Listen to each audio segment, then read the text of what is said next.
7 years of recession, chronic deficits, lots of borrowing. Now Puerto Rico, with a population of only 3.7 million people, owes more than $70 billion. The island's bonds have been selling off sharply as investors flee, fearing they won't get paid. Trying to turn the situation around, David Chafee, chair of the Puerto Rico Government Development Bank, and Melba Acosta, Treasury Secretary. We need a little bit of time in this process, but certainly we have taken a significant amount of measures that should give people comfort that we are well on our way. To raise revenues, they've hiked sales taxes, corporate taxes, and income taxes. Utility rates are up dramatically. Some water bills have doubled. And to cut costs, government workers have been laid off, their retirement benefits cut sharply, leading to strikes and protests.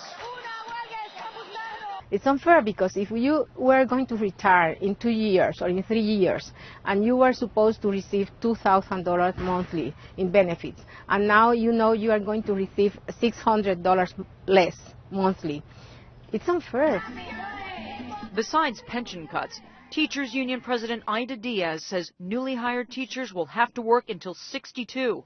That's a dramatic change from once being able to retire at 55 and sometimes even as young as 47. And it's not just the government that's under fire. Now, many clients of UBS are taking legal action against the Swiss bank, which runs one of the largest brokerage firms here. They say they were put into closed-end mutual funds that were inappropriately risky for them. Those closed-end mutual funds contained a lot of Puerto Rico debt. Marco and Maria Galzignato are brother and sister and have lost more than $1 million combined in the last year. They think they were misled by their broker. I cannot sleep. I write to him at 2 o'clock in the morning. I'm sorry. I gained about 15, 20 pounds. And I'm very anxious. I'm fighting all the time with my husband. I don't know. In response, UBS says, quote, for more than 20 years, investors in Puerto Rico municipal bonds and closed-end funds received excellent returns that frequently exceeded the returns available through investments in other bonds or bond funds.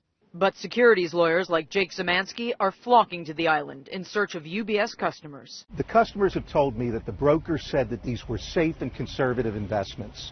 They were never told that these were risky investments, that there was limited liquidity.